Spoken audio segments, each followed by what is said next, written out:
ವೈಯಕ್ತಿಕ ಟೀಕೆ ಮಾಡ್ತಾ ಇರೋದು ಹೊರತು ನನ್ನ ಪ್ರಶ್ನೆಗಳಿಗೆ ಉತ್ತರ ನಿಮ್ಮ ಹತ್ರ ಇಲ್ಲ. ನಿಮ್ಮ ಮಕ್ಕಳು ಯಾಕೆ ಈ ಸಂಘಟನೆಗಳ ಜೊತೆ ಇಲ್ಲ, ಈ ಸಂಘಗಳಲ್ಲಿ ಶಾಖೆಗಳಲ್ಲಿ ಇಲ್ಲ, ಅಷ್ಟೇ ಪ್ರಶ್ನೆ ನಂದು ಸರ್. ತಾಕತ್ತಿದ್ರೆ ಬ್ಯಾನ್ ಮಾಡಿ, ತಾಕತ್ತಿದ್ರೆ ಅದು ಮಾಡಿ, ಅಷ್ಟೇನಾ ನಿಮ್ಮದು? ನನ್ನ ಪ್ರಶ್ನೆಗೆ ಉತ್ತರ ಎಲ್ಲಿದೆ? ನಿಮ್ಮ ಮಕ್ಕಳೆಲ್ಲ ಯಾಕಿಲ್ಲ ಈ ಆಲೋಚನೆಯಲ್ಲಿ, ಈ ಶಾಖೆಗಳಲ್ಲಿ? ಗೌರಕ್ಷಣೆ ಧರ್ಮರಕ್ಷಣೆಗೆ ತ್ರಿಶೂಲ್ ದೀಕ್ಷೆ ನಿಮ್ಮ ಮಕ್ಕಳಿಗೆ ಕೊಟ್ಟು ಯಾವಾಗ ನೀವು ರಸ್ತೆಗೆ ಬಿಡ್ತೀರಾ? ಬಡಗಿ ಹಿಡ್ಕೊಂಡು ನೀವು ಪಥಸಂಚಲನವನ್ನು ನಿಮ್ಮ ಮಕ್ಕಳ ಕೈಲಿ ಯಾವಾಗ ಮಾಡಿಸ್ತೀರಾ? ಅಷ್ಟೇ ಕೇಳ್ತಾ ಇರೋದಲ್ವಾ?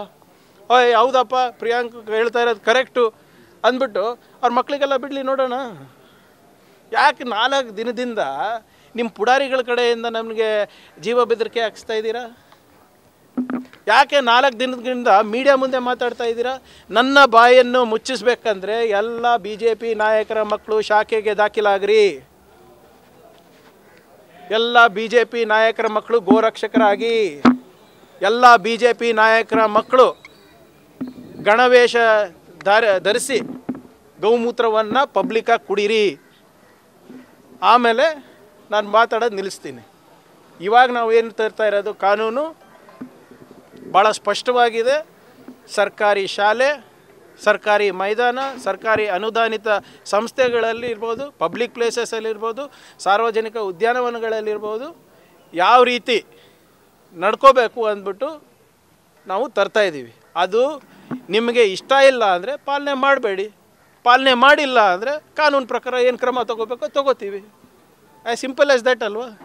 ಇದರಲ್ಲಿ ಕಾಂಪ್ಲಿಕೇಶನ್ ಏನಿದೆ? ಬಟ್ ಸರ್, ಎಲ್ಲಿಯೂ ಕೂಡ RSS ಅನ್ನೋದನ್ನ ನೀವು ಮೆನ್ಷನ್ ಮಾಡಿಲ್ಲ. ಅವರಿಗೆ ಈಸಿ ಅಲ್ವಾ? ಅಂದರೆ ಈಗ ಯಾರೋ ವಿವೇಚನೆ ಬಳಸ್ಕೊಂಡು ಅವಕಾಶವನ್ನು ಕೊಟ್ಟರೆ ಸರ್ಕಾರ ಕಾನೂನು ಮಾಡಿ ಅಥವಾ ನಿಯಮ ಮಾಡಿ ಏನು ಪ್ರಯೋಜನ?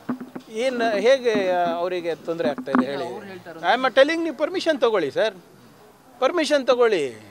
ಈಗ ಮೊನ್ನೆ ನೀವೇ ನಮಗೆ ಬೈತೀರಾ ಸರ್.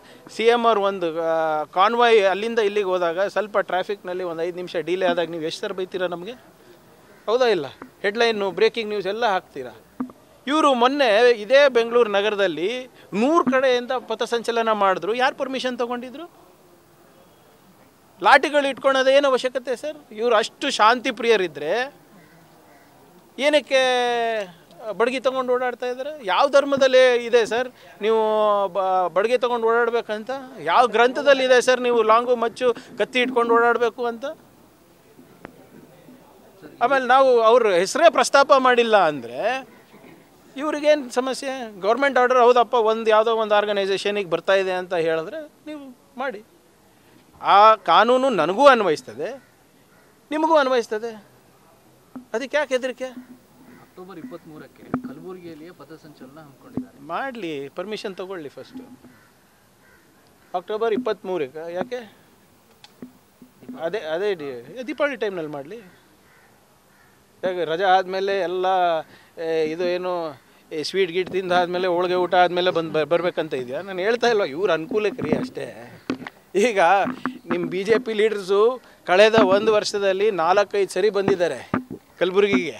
ಏನಕ್ಕೆ ಗೊತ್ತಾ? ಯಾವುದೋ ರೈತರ ಸಮಸ್ಯೆ ಪರಿಹಾರಕ್ಕೋಸ್ಕರ ಅಲ್ಲ, ಅಥವಾ ಬೇರೆದಕ್ಕಲ್ಲ, ಪ್ರಿಯಾಂಕರ್ಗೆ ವಿರುದ್ಧವಾಗಿ ಹೋರಾಟ ಮಾಡಲಿಕ್ಕೆ. ಮಾಡಲಿ, ಪಥಸಂಚಲನ ಮಾಡ್ತಾರ ಮಾಡಲಿ, ಯಾರು ಬೇಡ ಅಂದಿದ್ದಾರೆ? ಕೆಲವು ನಿಯಮಗಳಿರ್ತವೆ, ಮಾನದಂಡಗಳಿರ್ತವೆ. ಆದರೆ ಈ ಸರಿ ಮಾತ್ರ BJP ಮಕ್ಕಳೆಲ್ಲರೂ ಬರಬೇಕು ನೋಡಿ. ದಯವಿಟ್ಟು ನಾನು ವಿನಂತಿ ಮಾಡ್ಕೊತೀನಿ, ಎಲ್ಲ BJP ನಾಯಕರ ಮಕ್ಕಳು ಗಣವೇಷ ಹಾಕ್ಕೊಂಡು ಕಲಬುರಗಿಗೆ ಬನ್ನಿ, ಸ್ವಾಗತ ಮಾಡ್ತೀನಿ. ನಿಮ್ಗೆ ನೆನಪಿದ್ರೆ ಹೋದ ಬಾರಿ ನನ್ನ ವಿರುದ್ಧ ಪ್ರತಿಭಟನೆ ಮಾಡಿದಾಗ ಟೀ ಕಾಫಿ ಎಳ್ನೀರು ಕೊಟ್ಟಿದ್ದು. ಈ ಸರಿ ಬೇಕಾದರೂ ಹೇಳಿದ್ರೆ ಅರೇಂಜ್ಮೆಂಟ್ ಮಾಡ್ತೀನಿ, ನೋ ಪ್ರಾಬ್ಲಮ್.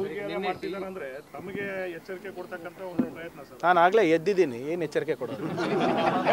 ಐ ಆಮ್ ಅವೇಕಂಡ್, ನಾನು ಎಚ್ಚರ ಇದ್ದೀನಿ, ಅದಕ್ಕೆ ಮಾತಾಡ್ತಾ ಇರೋದು. ಏನು ಎಚ್ಚರಿಕೆ ಕೊಡ್ತಾರೆ ನನಗೆ? ನನಗೆ ಪ್ರಬುದ್ಧತೆ ಬಂದಿದೆ, ಅದಕ್ಕೆ ನಾನು ಇಂಥ ಕಾನೂನುಗಳನ್ನು ನಾವು ತರಬೇಕು. ನಾನು ಹೇಳ್ತಾ ಇರೋದು, ಒಂದು ಪ್ರಬುದ್ಧ ಸಮಾಜ ನಿರ್ಮಾಣ ಮಾಡೋದು ಬಾಬಾ ಸಾಹೇಬ್ ಅಂಬೇಡ್ಕರ್ ಅವರ ಕನಸಿತ್ತು. ಆ ಪ್ರಬುದ್ಧ ಸಮಾಜವನ್ನು ನಿರ್ಮಾಣ ಇವತ್ತೇನು ನಮಗೆ ಜನರು ಆಶೀರ್ವಾದ ಮಾಡಿದರೆ ಅದರ ಒಂದು ಪ್ರಾಮಾಣಿಕ ಪ್ರಯತ್ನ ನಾವು ಮಾಡ್ತಾಯಿದ್ದೀವಿ ನಮ್ಮ ಸರ್ಕಾರದಿಂದ. ಇವರೇನ್ರಿ ಎಚ್ಚರಿಕೆ ಕೊಡೋದು?